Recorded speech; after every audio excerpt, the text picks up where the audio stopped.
G'day, it is a Monday and welcome to the review.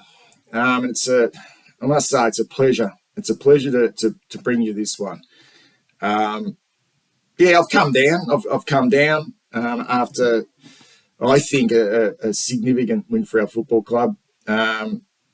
Is it just another little watershed moment? We've had a few of them this year, but this one for me, I spoke about it a fair bit in the preview, that just had this sense that we still didn't think, given our history and given this is not territory that we are accustomed to, that we needed to feel like we belonged with the big boys and needed a scalp. And I see Fremantle as a significant scalp. And I do laugh at some of the messages I've received that, Fremantle aren't players and, they're this and they're that and they're maybe not that good. Well, Jesus Christ, they are good. They've beaten Melbourne, they've beaten Brisbane.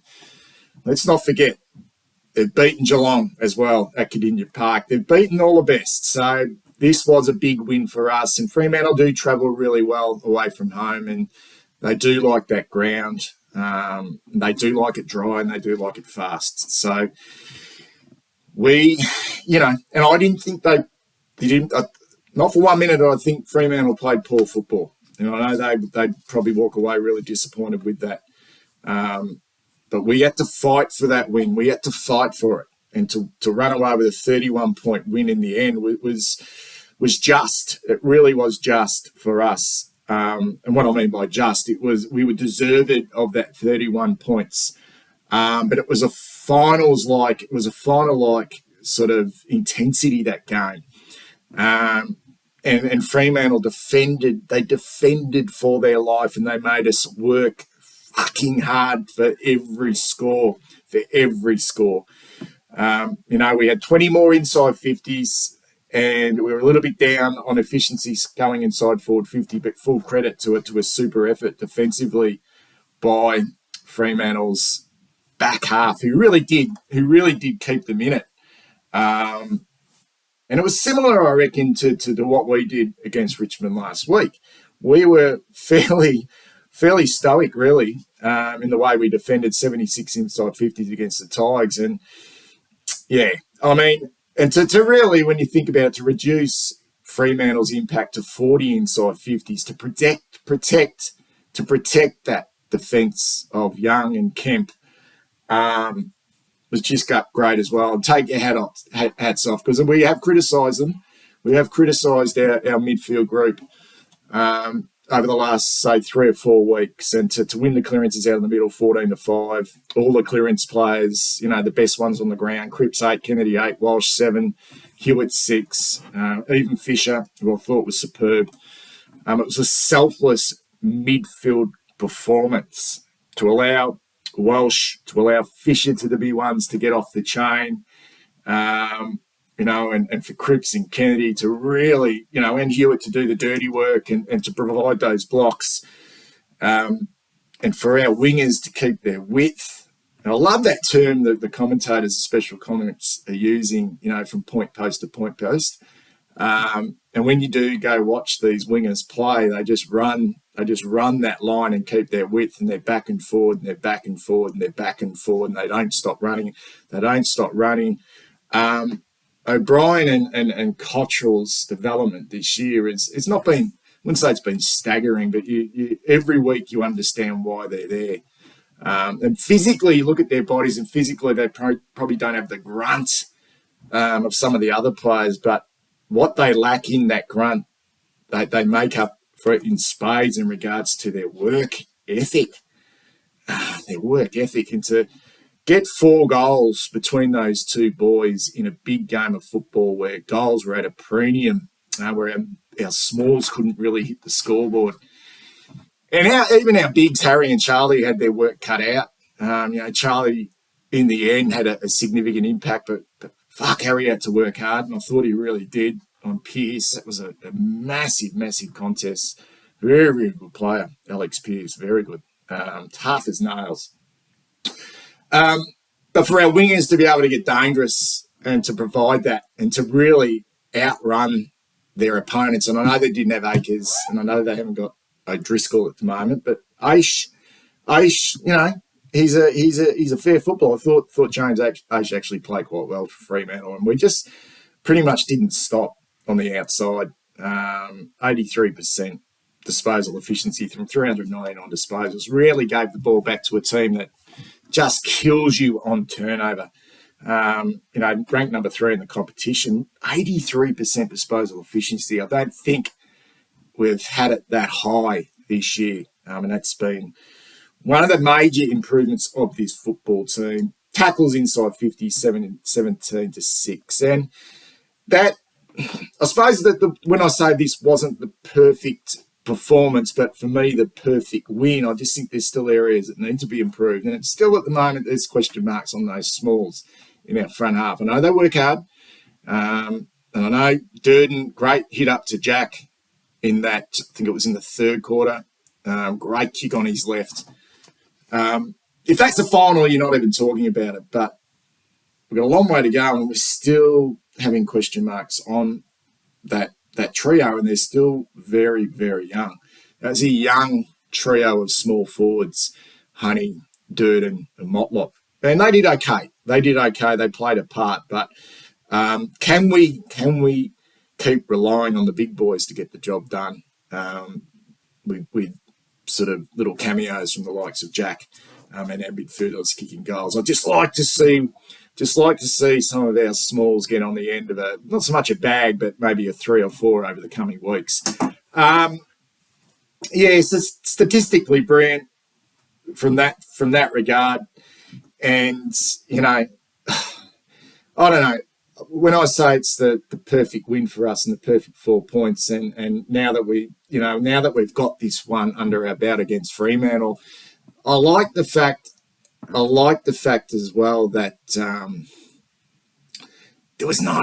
I know we trailed at quarter time, but I thought we dominated early. There was no blistering starts, the blistering starts and the fadeaway, or the massive second quarter where we just pile on 8 in a row. I know we got on top in that second quarter, but it was a gradual build. We ground them. We just kept grounding them into the dirt. Our defensive pressure, our willingness to hunt the ball and hunt the man was first class, and we had to really, really, really work for that lead, and we held on to that lead. And when Fremantle came in that third quarter where they got within a couple of goals or might have even been 9-10 points, we found something, and then just gradually pulled away to have, in the end, it looks like a comfortable victory, 31 points, which it was. But I just liked it. I haven't seen that 4-quarter performance from us. It was like we were really switched on for the whole game, and we didn't allow the Dockers really to have the game too much on their terms for significant periods where they would come a real threat and take the game away from us. And for me, that was the most pleasing thing overall. Individually, obviously this was a team performance. But Walsh, absolutely outstanding. He just had more pace. And we know his work rate. He just seemed to have more pace. That second quarter, he was absolutely huge.